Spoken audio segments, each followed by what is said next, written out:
LLM이라는 모델이 나오기 전에는, 우리가 흔히 지금 부르는 LLM이 나오기 전에는 이런 식의 각 태스크들마다 AI 모델을 따로따로 정의해서 걔네들 따로따로 학습시켜가지고 따로따로 썼습니다. 그래서 LLM 이전에는 이런 태스크들 하나하나를 잘 하는 게 굉장히 큰 이슈였고, 네, 여러분 안녕하십니까. 저희 이제 AI 트렌드에 대한 얘기를 간단하게 해보려고 합니다. 저거는 제가 이제 AI 트렌드라는 거를 뭐 어마어마하게 할 만큼 뭐 그런 사람은 아니지만 저의 개인적인 견해를 좀 담아서 여러분들에게 정리를 해놓은 영상입니다. 그래서 이제 AI 트렌드에 대한 현직 강사의 생각이 궁금하거나, 저는 이제 많은 기업을 다니잖아요. 그러니까 많은 기업을 다니면은 기업들이 하고 싶어 하는 게 있어요. AI 가지고. 그런 것들을 조금 아는 사람 입장에서 그냥 전달드리는 개인의 의견입니다. 저의 의견을 무조건 따라 하시거나 제 말이 정답 당연히 아니니까 그냥 참고만 하세요. 아, 저렇구나. 그래서 이제 약간 뭐 이제 슈카님 썰 강의 듣는 것처럼 썰 듣는다고 생각하고 저런 거구나 하고 그냥 틀어놓고 편하게 보시면 좋을 것 같아요. 그래서 제가 이제 준비한 컨텐츠 6개가 있는데요. 이렇게 6개 있습니다. 그래서 이제 2024년까지 AI 트렌드라고 해서 LLM이라고 하는 게 아무래도 엄청 중요하죠. 22년도 챗GPT 나오고 나서 이제 엄청 많이 바뀌었잖아요. 그 LLM이라는 트렌드에서 이제 LLM 이전 LLM, 그 LLM과 함께 등장하는 스몰 LM, 이게 뭐냐 이거. 그래서 이런 것에 대한 좀 정리와 현재까지의 상황들을 이제 얘기를 드리고, 물론 사실 25년도에 꼭 얘네가 중요하다 뭐 이런 걸 하기보다는 25년도에 가져가는 트렌드 이슈들이 있어요. 물론 저거 말고 더 많아요. 엄청 많은데 그냥 LLM과 관련된 것들만 가지고 왔습니다. 저기다가 이제 플러스 기타 등등 더 있거든요. 그거는 이제 뭐 이렇게 하나하나 테마로 다루기까지는 좀 그래서 그냥 마지막에 뭐죠, 아니면은 중간중간에 얘기를 해보도록 하겠습니다. 그래서 저희가 이제 첫 번째로 해볼 거는 LLM 이전에는 뭐 했냐, 이런 게 이제 중요하죠. 저는 일단 LLM 이전에도 AI를 계속 공부를 했었고 썼었기 때문에 제가 이제 AI를 본격적으로 제대로 공부 시작한 게 2016년도예요. 2016년도에 이제 딥러닝하고 머신러닝을 처음 제대로 이제 학부연구생 하면서 제대로 공부를 시작하면서 좀 공부를 했는데, 그러다 보니까 이제 LLM 이전에도 굉장히 많은 기술들이 있었고요. 여러분들도 아마 다 들어보셨을 거고, 그리고 이제 이거 보시는 분 중에서도 그때 AI를 쓰셨던 분들도 계실 거예요. 그리고 이제 뭐 제가 모든 AI의 기술을 다 아는 건 아니에요. 저도 제가 썼던 것들 주로 많이 알고 이제 직업 강의 가면서 이제 느꼈던 것들, 그런 것들을 좀 위주로 많이 말씀을 드려보도록 하겠습니다. 우선 첫 번째로 LLM, AI 뭐 이런 걸 요즘에 처음 접하신 분들을 위해서 간단하게 설명을 드리자면, AI라는 컨셉은 어제 나온 게 아닙니다. 올해 나온 게 아니에요. 오래됐습니다. 생각보다 엄청 오래됐어요. 1950년대 초에 AI라는 것에 대한 정의의 담론이 있었어요. 그래서 여러분들이 이제 이미테이션 게임이라는 걸로 아실 수 있는, 컴퓨터의 초창기 로직 머신을 만든 사람이자 AI라고 하는 걸 처음에 정의를 제대로 하려고 했던 되게 유명한 영국의 수학자인 앨런 튜링이라는 분이 계십니다. 그분을 시작으로 그 이전에도 MIT에서 이제 뭐 일렉트로닉 브레인이라고 해서 뭔가 이제 사람의 뇌를 실제로 기계로 바꾸는 작업들, 그런 것들에 대한 연구와 토론들을 많이 하다가 그게 모여가지고 2차 세계대전과 함께 계산기의 등장과 함께, 즉 컴퓨터죠? 그러면서 이게 빠바방 터져갖고 50년대 초에 이미 논의가 되고 있었고요. 그리고 주요 알고리즘들의 초창기 모델들은 이미 60년대부터 많이 나옵니다. 제가 딥러닝 첫 번째 거기서도 얘기를 했지만 퍼셉트론이라는 거가 60년대에 나왔어요. 그래서 이제 되게 오래됐습니다. 그리고 이제 딥러닝을 저희는 지금 이제 딥러닝 뭐 이제 더 넘어서 LLM이라고 하는 걸까지 쓰지만, 그 전에 80년대에 이미 많은 머신러닝 알고리즘들이, 그리고 딥러닝이라는 말도 2006년에 제프린튼 교수님이 이제 처음에 정의를 했을 때도 이미 좀 됐었어요. 그 용어 자체를 쓰던 게. 근데 이제 공식적으로 이제 연구해서 명명을 하고 그거를 가지고 만든 이제 네트워크들, 뭐 딥빌리프 네트워크라던가 뭐 이제 뭐 리스트릭트 볼츠만 머신이라던가 이런 약간 그 우리가 얘기하는 딥러닝의 초창기 모델들이 제대로 등장한 게 2000년대 후반. 그래서 그때부터 하고 나머지 이제 딥러닝 101 컨텐츠에서 얘기를 했던 것처럼 뭐 이제 이 알렉스넷 나오고 어쩌고 하면서 딥러닝이 쭉 발전을 했습니다. 그래서 그거는 딥러닝의 역사 컨텐츠를 참고해 주시면 좋을 것 같고요. 좀 더 자세한 건 아주 짧게 쫙 줄여서 얘기를 하자면, 50년대 튜링 테스트 처음에 이제 얘기 나오고 나서 정의를 막 해가지고 이런저런 얘기가 나오다가 초창기 70년대, 80년대 이때는 이제 엑스퍼트 시스템이라고 해서 룰 베이스드 기반, 그러니까 컴퓨터한테 이거면 이거 해, 이거면 이거 해, 이런 거를 다 지정해가지고 만든 그런 시스템들이 있었습니다. 그래서 그때도 이미 챗봇 있었고요. 그때도 이미 그 처방 내려주는 프로그램도 있었어요. 근데 이게 말 그대로 그냥 뭐 예를 들면 처방이다 그러면 의사들이 다 규칙을 정해놔요. 그래서 예를 들면 뭐 열이 뭐 몇 도 이상 인데 기침 몇 번 이상 했다? 그럼 약 이거. 뭐 이런 식이었거든요. 그런 것들을 많이 하다 보니까 사람들이 룰이라고 하는, 그러니까 휴먼 엑스퍼트들이 룰을 다 지정해가지고 시스템을 만들다 보니 너무 제한적이었던 거죠. 그러니까 사람이 하는 일 중에 간단한 것들을 자동화하는 느낌이었기 때문에 되게 이런 게 되게 신기하다 자동화가 되겠지 하다가 한계가 금방 옵니다. 일단은 룰이 아닌 것에 대응을 전혀 못하고요. 그리고 그 룰을 하나하나 다 만들어야 되고 실험하고 되는지 안 되는지 확인하고 이러는데 대응해야 될 게 너무 많다 보니까 쉽지 않다라는 생각이 들고 있었던 중에 이 다음으로 넘어가던 패러다임이 머신러닝입니다. 그래서 머신러닝은 데이터를 주면 데이터에서 룰을 찾아서 그걸 기반으로 판단하는 방식이에요. 이제 여기서 룰을 찾는다고 해서 이제 오해하시면 안 되는 게 컴퓨터가 어떤 절대적인 기준을 가지고 와서 하는 건 아니고 컴퓨터의 그 머신러닝 모델들이 나름 생각하고 있는 기준점들을 찾아서 데이터를 기반으로 찾아가지고 그걸 가지고 판단을 해주는 로직입니다. 주로 이제 확률적으로 작동을 하고요. 그래서 이제 이런 것들을 쓰다 보니까 좋은 점은 데이터를 넣으면 데이터 기반에서 뭔가 패턴을 찾아가지고 뭔가를 해주니까 너무 좋아요. 근데 단점은 일단 7, 80년대 머신러닝이 한창 유행할 때는 컴퓨터의 성능이 지금보다 훨씬 안 좋았고요. 두 번째는 데이터가 많이 없었어요. 그때는. 그래서 보니까 한계가 좀 있었습니다. 그래서 좋은 기법들의 초석은 저때 많이 나왔지만 근데 이제 잘 못 썼어요. 그러다가 머신러닝 알고리즘 되게 중요하고 좋은 모델들, 뭐 예를 들면 이제 소프트 벡터 머신이라던가 랜덤 포레스트 이런 게 90년대 말 2000년대 초반에 많이 등장합니다. 그리고 그때 이제 딥러닝의 계열에서도 이제 뭐 네오 커그니션이라던가 아니면 백프로파게이션 같은 알고리즘이라던가 이런 것들이 되게 많이 나와요. 네. 그리고 이제 컨볼루션 뉴럴 네트워크의 초창기 모델 RNN, LSTM 이거 다 80년대, 90년대 나옵니다. 그래가지고 이제 그런 것들 쭉 나오고 있다가 AI는 이제 두 번의 암흑기를 거치면서 아무도 하지 않는 분야였었거든요. 그러다가 이제 2000년대 오면서 딥러닝의 주요 알고리즘들 많이 나오고 그리고 이제 엔비디아와 인텔이 열심히 일해가지고 컴퓨터 성능도 많이 올라오고 이런 것들 합쳐져서 2010년대 초반에 이제 빵 하고 알렉스넷이 터지면서 쪼라라락 해가지고 엄청나게 올라가죠. 네, 그런 것들이 있고요. 그리고 이제 그것들에 엄청나게 이제 이걸 위로 끌어올린 드리븐한 엄청 유명한 모델이 두 개가 있습니다. 하나는 2018년도에 버트라는 모델입니다. 구글이 2018년도 한 9월달인가 10월달쯤에 버트라는 논문을 내요. 근데 이 버트라는 논문이 얼마나 파급력이 셌냐면 제 정확한 기억은 아닌데 타임스였나? 거기 메인 표지에 버트가 실려요. 네, 그 정도로 엄청 유명했었거든요. 물론 이제 지금 일반인, 그러니까 저희가 이제 알고 있는 챗GPT 정도의 파급력은 아니었지만 어쨌든 AI 모델이 그 정도 엄청 센 파급력을 가져옵니다. 그러면서 이제 점점 어떤 식으로 가냐면 빅테크 기업들이 엄청나게 좋은 모델을 공개하고 그것들의 성능이 엄청 좋으니까 거기에 줄줄줄 딸려가서 같이 쓰자 이런 식으로 가요. 그러면서 되게 큰 사이즈의 좋은 모델들이 등장하면 걔네들이 성능을 많이 좋게 낸다라고 하는 게 어느 정도 시작하던 시기가 버트가 나오던 시기입니다. 그래서 버트가 나오고 난 다음에 대부분의 그 후속 연구들이 다 버트 뒤에 이제 뭔가 그래서 알버트, 뭐 로버타, 뭐 디벌타, 일렉트라 뭐 이런 것들이 엄청 많이 나와요. 그러고 있는 와중에 그 계열이 쭉 가고 있었어요. 그래서 이제 19년도, 20년도는 대버트의 시대였죠. 근데 그러다가 2020년 6월 달에 GPT-3가 나옵니다. 이 GPT-3가 엄청나게 중요한 이유는 이제 이거는 나중에 또 챗GPT 영상을 찍으면 그때 또 자세하게 설명할 건데 어쨌든 말도 안 되는 사이즈의 모델이 나와요. 이게 이제 모델 사이즈라고 하는 게 뭐냐면 그 모델이 그러니까 딥러닝 모델 한정, 딥러닝 모델들은 파라미터라고 하는 숫자들을 가지고 계산을 해요. 그 파라미터 어떤 실수값인데 이 실수값은 뭐 비유를 하자면은 인간의 뭐 시냅스나 뉴런에 있는 정보 이런 느낌인데 사람하고는 좀 다르고요.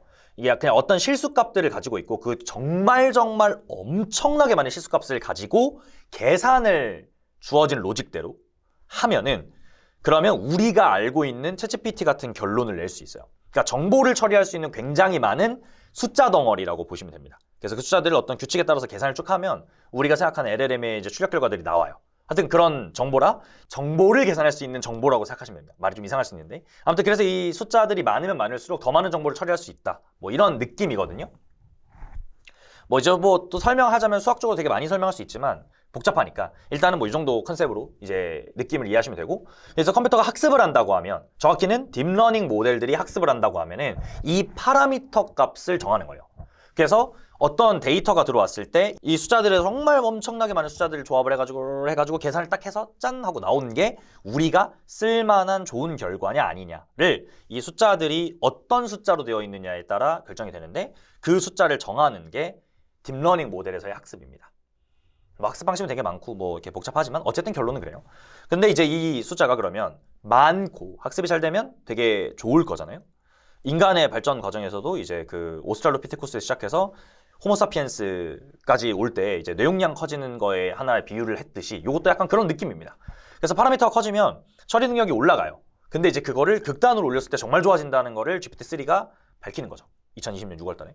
그래서 그때 GPT-3가 나왔는데 이게 오픈으로 나온 게 아니어가지고 일부 사람들만 써볼 수 있었어요.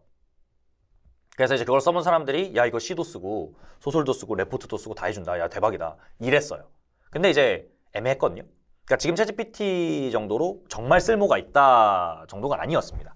그래서 오 저런 게 되는구나를 찍고 난 다음에 전 세계 AI 트렌드가 하이퍼스케일 AI라는 걸로 갑니다. 그때는 이름이 하이퍼스케일 AI였어요. 그래서 이제 20년도 6월달 기점 이후로 이제 굉장히 많은 회사를 이제 빅테크들 전부 다 그리고 한국에서 네이버 같은 회사들도 전부 다 이제 여기 뛰어듭니다. 그래서 네이버 같은 경우 21년도에 하이퍼클로바가 이제 논문과 함께 이제 만들어졌고 그 빅테크 기업들도 되게 많이 만들어요. 이런 계열의 모델들을. 그래서 이제 뭐 엔비디아 같은 경우도 메가트론 튜링 LLG 뭐 이런 거 만들고 마이크로소프트도 뭐 하고 되게 많이 나옵니다. 그런 것들이 이제 한창 대유행이었고요. 그래서 이게 하나의 트렌드였고 두 번째는 이제 프리트레인드 모델 플러스 다운스트림 태스크라는 어려운 말인데 이거는 쉽게 생각하면은 경력직을 뽑아서 가르친다 이런 거예요. 정확히 똑같거든요. 근데 이제 경력직이라는 게 조금 느낌이 다른 게 여기에서의 경력직들은 저희가 회사도 그렇고 경력직이라는 게 뭔가 일해본 사람이잖아요. 그러니까 일해본 사람이라는 게 뭐냐면 그 해야 되는 일을 사전에 이미 해봐서 어떻게 해야 되는지를 알고 있는 사람이란 말이죠. 그러니까 우리가 모델이라는 걸 학습을 할 때 모델은 아까 얘기했죠. 파라미터 얘기했잖아요. 처음에는 파라미터들이 아무런 의미가 없는 값들이 들어가 있어요. 고급지게 얘기하면 랜덤한 정규 마이너스 1에서 1, 그러니까 보통 이제 여러 가지 기법들이지만 표준 정규 분포에서 샘플링한 파라미터를 그냥 쓴다고 가정을 하면 그냥 마이너스 1에서 1 사이에 대부분의 뭐 이렇게 이상한 실수값들이 들어가 있어요. 아무런 패턴이 없죠. 랜덤하게 뽑은 거니까요. 그러니까 걔네는 뭐 이렇게 로직이 없습니다. 그냥 숫자예요. 그러니까 거기에다가 뭔가 데이터 넣고 계산하라고 하면 이상값 나오겠죠. 그런 거에서 내가 데이터를 주고 자, 요거는 예를 드는 거예요. 이거는 뭐 감정 분석이라고 할게요. 그러면 이거는 파지티브야. 요런 문장은 네거티브야. 이거를 컴퓨터한테 계속 줍니다. 데이터 세트를. 그럼 하다가 봐요. 아, 이런 단어 조합은 파지티브구나. 아, 이런 단어 조합은 네거티브구나. 이거를 열심히 배웁니다. 그런 과정에서 아까 얘기했던 숫자들을 이제 이런 계산을 잘할 수 있게끔 바꿔요. 점점 업데이트를 합니다. 그러면서 경력이 생겨요. 이 친구들이. 그거를 저희가 프리트레인드 모델이라고 합니다. 여기가 프리가 붙는 이유는 우리가 하고 싶은 거 이전에 경력을 쌓은 과정에서 프리라는 말이 붙어요. 우리가 일하기 전에 경력을 쌓았기 때문에 프리트레인드. 프리트레이닝이라는 말이 그런 거잖아요. 이거 학습을 했어요. 그리고 나서 이 프리트레인드 모델을 가져다가 내가 하고 싶은 거를 합니다. 자, 경력직을 뽑는다는 건요. 그분이 했던 경력을 그대로 우리 회사에서 쓸 수 있으면 제일 좋지만 꼭 그렇진 않을 수 있잖아요. 우리 이게 모든 회사가 하는 일이 다 똑같은 건 아니니까. 그러니까 내가 하고 싶은 일이랑 가장 비슷한 일을 한 사람을 찾아가지고 그 사람을 뽑아서 금방 이렇게 하면은 일을 할 수 있잖아요. 그래서 우리가 이제 이렇게 하는 거 있죠. 그러니까 경력직 분들이 들어와서 우리 일을 금방 배워가지고 하는 그 과정을 파인 튜닝이라고 합니다. 파인 튜닝이라고 해요.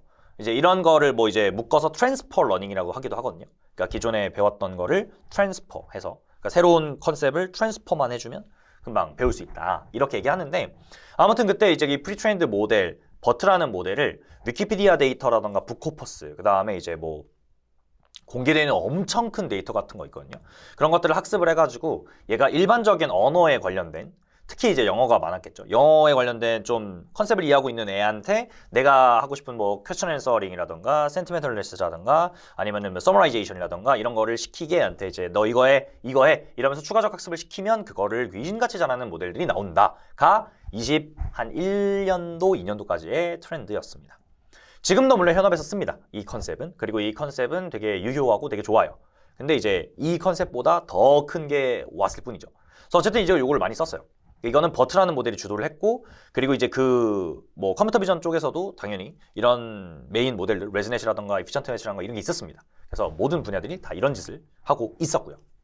그리고 이제 제너레이티브 모델, 생성 모델도 당연히 있었고, 이전에 생성 모델들은 뭐 바트나 T5 같은 모델들은 그렇게 메이저하지 않았어요. 그러니까 쓰긴 썼는데 성능도 막 그렇게 좋지 않고 그냥 신기하다 정도였는데, GPT-3가 나오고 나서 보여준 미래에서 오, 잘 되는데? 근데 GPT-3 방식을 보니까 이거 생성이네? 신기하다. 참고로 이제 저희가 얘기하는 생성도 좀 더 엄밀히 정리할 필요가 있는데, 여기서 얘기하는 생성은 되게 여러 가지 의미를 가져요. 근데 이제 보통 생성의 정의가 인풋 데이터와 비슷한 패턴을 가지는 아웃풋을 만드는 걸로 정의를 하거든요. 예, 물론 이제 그것도 뭐 GPT가 정의하는 넥스트 토큰 프리딕션이든 뭐 아니면 뭐 이제 컴퓨터 비전에서 뭐 정의하는 거든 뭐 그리고 그 모델이 뭐냐 뭐 다 다른데, 어쨌든 이제 생성이라는 거는 기존에 있던 데이터랑 비슷한 데이터를 만들어주는 작업입니다.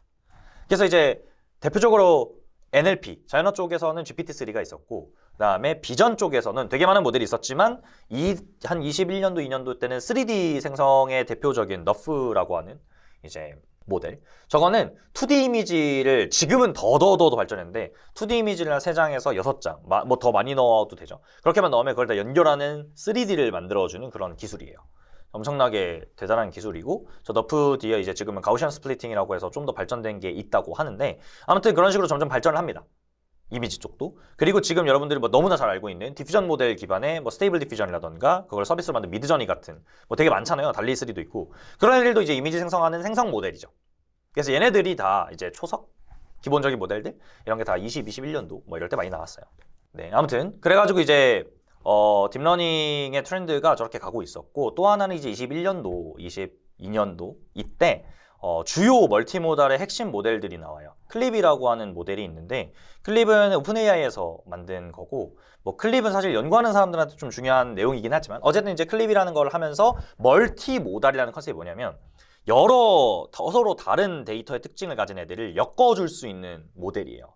그러니까 비유를 하자면 한 명이 요리도 잘하는데 요리만 잘하는 게 아니고, 예를 들면 청소도 잘하는 거예요. 그러니까 전문성이 두 가지 영역에 있는 거지. 근데 이제 기존의 AI들은 위크 AI라고 해가지고 그냥 하나만 잘하는, 요리만 해요. 청소는 더럽게 못해. 청소는 청소만 해. 요리는 못해. 이랬는데, 멀티모달은 요리도 잘하고 청소도 잘하는 이런 애들인 거죠. 근데 이제 그 도메인이 엄청 많으면 참 좋을 텐데, 보통 2개, 조금 많이 하면 3개, 요 정도거든요. 그래서 대표적인 멀티모달 모델이 다 텍스트와 이미지를 연결합니다. 텍스트 투 이미지, 이미지 투 텍스트. 그래서 텍스트를 입력하면 이미지가 나오거나, 이미지를 입력하면 텍스트가 나오거나. 클립은 이미지를 입력하면 텍스트가 나오는 모델이고, 달리2는 tek스트를 넣으면 이미지가 나오는 모델입니다. 그래서 요즘은 거의 다 이제 텍스트 투 이미지를 많이 쓰죠. 그러니까 우리가 이제 텍스트로 뭔가를 적으면 이미지가 짠 하고 나오는, 그죠? 여기에서 달리2, 지금 3, 그다음에 뭐 스테이블 디퓨전 계열들도 다 그런 거 있고. 그래서 이 멀티모달이라고 하는 거는 여러 개의 지식을 이해할 수 있는 하나의 모델인데, 이 멀티모달이 유명한 이유는 당연한 건데, 이제 사람 같은 일반적인 인텔리전스들은, 그죠? 우리는 청소도 하고 요리도 할 수 있잖아요. 잘하는 거는 능력의 차이일 수 있는데, 어쨌든 그걸 배울 수 있는 능력이 있단 말이죠. 그죠? 그리고 우리는 그것뿐만 아니고 공부도 할 수 있죠. 운동도 할 수 있지. 뭐 할 수 있는 게 많잖아요. 그러니까 이제 우리가 일반적으로 생각하는 인텔리전스라는 그걸 갖고 있는 고등 지능체는 이것저것 다 할 수 있으니까, 멀티모달이라는 게 아마 미래에 AGI로 가는 아마 그 초석의 연구들이 될 거예요. 실제로 이제 여긴 적지 않았지만 뭐 이제 더 많은 걸 하는, 정말 많은 멀티태스크를 하는 모델들도 연구가 많이 됐고, 물론 아직 이제 AGI라고 부를 만한 거는 없지만 어쨌든 그런 식으로 점점 가고 있어요. 그래서 그 중에 하나의 트렌드가 멀티모달이어서 엄청나게 많은 걸 하는 건 아니었지만 이미지 텍스트의 연결 모델들은 많이 나오고 있었습니다. GPT 전에 이미. 그리고 LLM이 등장하기 전에는, 물론 지금도 이제 뭐 다 이런 걸로 LLM으로 다 대체된 건 아니지만, LLM이 등장하기 전에는 특히나 각 분야별로 정확히 중요한 태스크들이 다 정해져 있었습니다. 그리고 그거를 각 태스크별로 되게 좋은 모델들이 있었어요. 여기서 말하는 태스크는 조금 더 그 AI에서 정의하는 되게 스페시픽한 것들인데, 뭐 예를 들면은 뭐 오브젝트 디텍션, 시멘틱 세그멘테이션, 머신 트랜슬레이션, 퀘스천 앤 앤서링, 그다음에 뭐 스피치 레코그니션, CTR 프리딕션 이런 것들을 얘기하는데, 간단하게만 몇 가지 얘기를 해볼게요. 그러니까 예시만 보시면 됩니다. 저런 거구나. 그래서 이제 이미지 처리에는 이런 다양한 것들이 있어요. 네, 궁금하신 분들 한번 찾아보시고요. 일단은 이미지 클래시피케이션은 우리가 맨날 얘기하는 이거 고양이, 이거 강아지, 이거 아기, 이거 개구리, 뭐 이거 기차 뭐 이런 거 있잖아요. 그런 거라서 컴퓨터가 주어져 있는 이미지는 픽셀 덩어리로 정의가 되거든요. 픽셀이라고 하는 거는 많이 들어보셨을 텐데 그 카메라 이게 찰칵하면은 이렇게 점 하나마다 들어가 있는 숫자 값이에요. 그래서 그거를 대부분 이제 RGB 24비트 트루컬러로 보고 이제 그 24개의 0101을 숫자로 변환해서 컬러로 전환하고 뭐 이런 식으로 쓰는 그런 숫자들의 조합인데 그걸 보고 컴퓨터가 이거는 고양이 뭐 이런 거 하는 거예요. 그러니까 이제 컴퓨터는 그 숫자들의 조합을 통해서 뭔가를 배우는 거죠. 요런 숫자 조합이면 고양이다. 이런 숫자 조합이면 강아지다. 이런 숫자 조합이면 모자다. 뭐 이런 거를 배워서 나누는 문제가 있고요. 또 하나 오브젝트 디텍션. 이것도 많이 봤을 텐데 자율주행 같은 거 할 때도 이렇게 카메라로 앞에 쭉 보면은 여기에 뭐 신호등, 트래픽 라이트, 페데스트리언, 트리, 뭐 car, 뭐 이렇게 트럭 뭐 이런 거 나오잖아요. 그것처럼 이제 앞에 있는 물체가 어디에 뭐가 있는지를 찾는 그런 문제가 오브젝트 디텍션이고요. 유명하죠. 테슬라 자율주행에도 많이 들어가 있고 뭐 많이 보셨을 겁니다. 요런 기술도 있고 세그멘테이션이라고 해서 영역을 나누는 기술이 있어요. 그래서 이것도 무슨 세그멘테이션이냐에 따라 다르긴 한데 뭐 이제 지금 이걸 디테일하게 찾는 게 중요한 건 아니고 어쨌든 이미 전체 영역에 예를 들면 백그라운드, 피플, 비치, 클라우드, 샌드 뭐 이런 식으로 이제 나누는 건데 이게 이제 앞에 있었던 거랑 차이가 뭐냐면 앞에 있던 거는 네모칸의 뭐 이런 건데 요건 좀 더 디테일하게 픽셀 단위로 나눠요. 그러니까 정확한 영역, 눕기 딴다 하잖아요. 저희가 보통 포토샵에서. 그거처럼 눕기를 따서 요 픽셀 영역이 사람 이런 걸 좀 더 디테일한 것들이고 보통 이미지의 영역을 좀 잘 나눠야 될 때 예를 들면 자율주행을 한다고 했을 때 앞에 사람이 여기 지나가네 이런 거는 네모로 해도 크게 상관이 없는데 도면을 만약에 봐야 된다라고 하면 도면을 네모로 해버리면 도로가 이렇게 꺾일 때는 애매하잖아요. 그러니까 이제 그런 거를 잘 디테일하게 표현해야 될 때는 세그멘테이션을 합니다. 그래서 도면을 정확히 판단해야 얘가 이제 막 갑자기 화단으로 돌진을 하거나 건물로 돌진하면 안 되잖아요. 건물로 도로네 이러면. 그러니까 이제 도로를 정확하게 디텍트해야 되잖아요. 그런 것들을 이제 세그멘테이션을 쓰죠. 네, 그 다음에 여러분들이 많이 쓰는 이제 코로나 때 줌 같은 거 하면은 아니면은 뭐 지금도 보시면 이게 제 뒤에 이렇게 날라가 있단 말이에요. 이런 것도 이제 제 얼굴을 이렇게 오려가지고 백그라운드를 날린 거잖아요. 그러려면은 사람을 디텍트를 하든 백그라운드를 디텍트하든 해가지고 그걸 바꿔줘야 되는데 그런 것도 다 세그멘테이션 태스크입니다. 실제로 많이 적용이 돼 있어요. 그리고 이제 자연어 처리인데 뭐 이것도 뭐 많이 있어요. 몇 가지만 하겠습니다. 이제 NER이라고 해서 Named Entity Recognition이라고 어떤 단어를 사전에 정의를 해놔요. 엔티티라고 해서. 그래서 예를 들면 뭐 Chinese는 뭐 이제 인구, 사람. 3는 뭐 서수. 그다음에 알리바바 이런 거는 뭐 기업 이름. 뭐 그다음에 뭐 US 뭐 나라 뭐 이런 걸 다 정해 놓는 거예요. 그래서 이제 그거를 다 정해 놓고 컴퓨터한테 문장을 준 다음에 여기서 이제 우리가 정했던 그런 엔티티를 찾아줘 뭐 이런 거를 시킵니다. 그래서 이제 이 NER이라고 하는 거를 통해서 우리가 원하는 특정 개념의 그 단어들이 어디에 등장하느냐 이런 거를 보고요. 이게 이제 특정 단어를 딱 매칭하는 컨셉이라기보다는 단어들을 이렇게 학습을 해놓으면 그런 단어들과 비슷한 애들을 이제 그 단어의 컨셉에 해당하는 애들을 모두 이제 디텍트를 해주는 그런 기법이라서 NER도 많이 쓰이고 있고요. 그다음에 토픽 모델링이라고 해서 요거는 이제 주어져 있는 문제들의 토픽을 찾는 굉장히 텍스트 마이닝 기법인데 이것도 이제 딥러닝과 함께 협업이 되어 있어서 뭐 벌토픽이라던가 톡투백이라던가 이런 되게 많은 기법들이 있거든요. 근데 이 토픽 모델링은 뭐 이것도 뭐 할 말은 많지만 어쨌든 결과적으로만 얘기하면 어떤 문서에 포함되어 있는 주제를 찾아주는 과정입니다. 그런 주제를 열심히 찾아가지고 이런 컨셉들이 있다라고 하는 거를 말할 수 있는 그런 토픽 모델링이라는 것도 있고요. 센티멘털리시스라고 해서 주어져 있는 문장이 포지티브냐 네거티브냐 물론 그거뿐만 아니고 더 확장해서 포지티브, 뉴트럴, 네거티브라던가 뭐 더 확장해서 앵걸, 새드 이런 것도 정의는 할 수 있습니다. 근데 이제 보통 포지티브, 네거티브가 쉬우니까 포지티브, 네거티브 좀 더 가면은 포지티브, 뉴트럴, 네거티브 정도를 이제 판단을 해서 이런 글자는 이런 글자 조합이면 그러니까 우리가 보는 텍스트면 포지티브 뭐 이런 거를 해주는 그런 것들도 하나의 태스크로 정의를 하죠. 마지막 추천인데 추천도 되게 중요하고 뭐 사실 오디오 프로세싱도 있고 뭐 따지자면 더 많지만 그래도 이제 시간이 없으니까 이 정도만 할 건데요. 일단 추천의 경우에는 여러분들이 생각하셔야 되는 게 여러분들이 추천을 지금도 유튜브를 보면서 추천을 받은 컨텐츠를 보고 계실 건데 추천이라는 작업은 이 사람이 좋아할 것 같은 거를 보여주는 겁니다. 그죠? 기본적으로. 그러면 생각해보면 되게 어려워요. 여러분들 친구한테 여행지를 추천한다. 또는 오늘 먹을 저녁을 추천한다 라고 했을 때 그 말을 듣고 나서 여러분이 머릿속으로 생각하는 추천이라는 로직을 생각해보면 생각보다 복잡해요. 그러니까 이 복잡하다는 말이 내가 저녁 메뉴를 어떻게 추천해주지를 로직으로 설계를 하라고 하면 어렵습니다, 생각보다. 그러니까 이제 추천이라는 시스템을 AI한테 시키려면 되게 불분명한 것부터 정의를 해야 돼요. 그러니까 첫 번째로는 추천이 뭔지, 추천이라는 프로세스가 뭐 하는 건지. 보통은 어떤 유저에게 어떤 아이템을 제안하는 걸로 정의를 해요. 정확히는 이제 제안이라는 것도 따지고 보면은 그럼 뭐 제안을 뭘 하는데, 어떻게 하는데, 이런 걸 생각해 보면 복잡합니다. 그래서 이게 되게 다양하게 정의가 돼요. 그래서 아이템을 하나만 추천하는 경우도 있고 여러 개 추천하는 경우도 있고요. 보통 여러 개를 하죠. 그리고 여러 개도 그러면 그 여러 개 중에 뭘 위에다 놓을 거냐, 뭘 먼저 추천할 거냐. 유튜브도 보면은 옆에 영상이 이렇게 쭈르륵 뜨잖아요. 위에 있는 게 있고 밑에 있는 게 있는데 당연히 사람들이 위에 있는 걸 먼저 보겠죠. 그리고 영상 끝났어. 그러면 거기에 이제 다음에 볼 영상 뜨잖아요. 그럼 걔는. 그러니까 이런 걸 따지다 보면은 추천에도 순서가 있고요. 그 순서를 기준으로 뭐로 들 거냐, 이런 것도 있고, 추천이 되는 상황도 되게 많아요. 여러분이 유튜브에 딱 들어가면 메인 화면이 뜨죠. 뭔가를 검색하면 또 뜨죠. 뭘 보고 있으면 뜨죠. 영상이 끝나도 떠요. 그러면 이 상황이 다 추천이 돼야 되는 컨텐츠가 같을까요, 다를까요? 다 다르겠죠. 왜냐면은 상황이 다르잖아요. 검색을 했다면 검색 관련된 거가 떠야 되고, 보고 있는 영상이면 보고 있는 영상 관련된 게 떠야 되고, 메인 화면이면은 이 사람이 그 보고 싶을 것 같은 거를 띄워야 되고, 그러니까 다 다르단 말이에요. 그 상황에 따라서 추천을 뭘 해야 되는지가 되게 다양합니다. 그래서 그것들 중에 몇 가지를 알려드릴 건데, 첫 번째는 세션 베이스드 레커멘데이션 시스템이라고 해서 웹에서 어떤 유저가 행동하는 것들을 보고 다음 행동을 예측하는 문제인데요. 여기서 말하는 행동은 주로 이커머스 쪽에서 많이 하는 거라서 주로 세 가지, 클릭, 퍼체이스, 애드 투 카트 세 가지를 정의를 하고, 이거는 뭐 예를 드는 거예요. 예를 들면은 어떤 사람이 이제 뭐 미스트를 클릭하고, 그다음에 저 아이의 젖병 클릭하고, 티셔츠 클릭하고, 스푼 포크를 클릭을 했어요.